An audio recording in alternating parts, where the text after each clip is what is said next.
سر از 15 ایون هر یک مهاجر توجیک باید برای کار در روسیه پتنت بگیرد. ولی با فرمان پوتین رجیستراسیون خود ثبت نام برای 3 ماه دیگر یعنی تا 15 سپتامبر دراز کرده شد. در دوام 3 ماه گذشته ما تقریبا هر روز از مهاجران کاری درباره طلب سپردن پول پتنت و هم رجیستراسیون شکایت می‌گرفتیم. چون که مقامات محلی مثل اینکه از فرمان پرزیدنت ولادیمیر پوتین آگاه نبودند. از عزت امان حامی حقوق مهاجران در روسیه پرسیدیم که قراری نو مهاجران را در کدام وضعیت گذاشته است.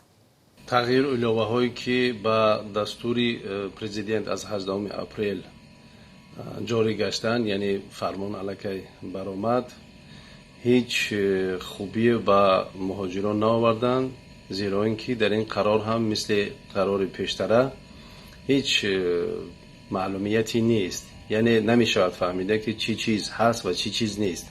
فقط مهلت بدوباش شهروندان برای 3 ماه یعنی تا 15 سپتامبر تمدید کردند.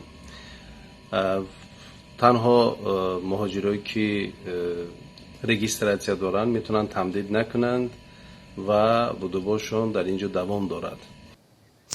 بر پای قرار نو مهاجران از 16 ایون از پرداخت پول پتنت آزاد نیستند و باید آن را پردازند.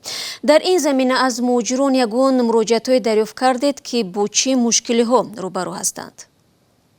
مثل همیشه مهاجران سرگردانند، نمیدونند که این پتنت سپارند یا نسپارند، چیکار کنند، چون که حالا وضعیت مهاجران بسیار وخیم است. هنوزم خیلی از کارخانه‌ها به کار ندار آمدند.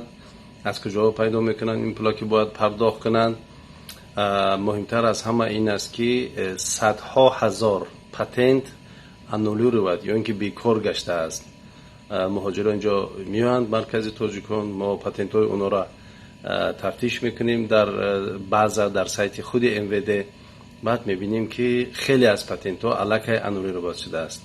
بنابر همین یک سردرگمی الان وجود دارد و در شعبه های فیمیس یا خدمات مهاجرت در جایها، در دیگر جایها بغیر از مسکو اصلا خبر از این تغییر الهه‌ها و دستور رئیس جمهور پوتین ندارند.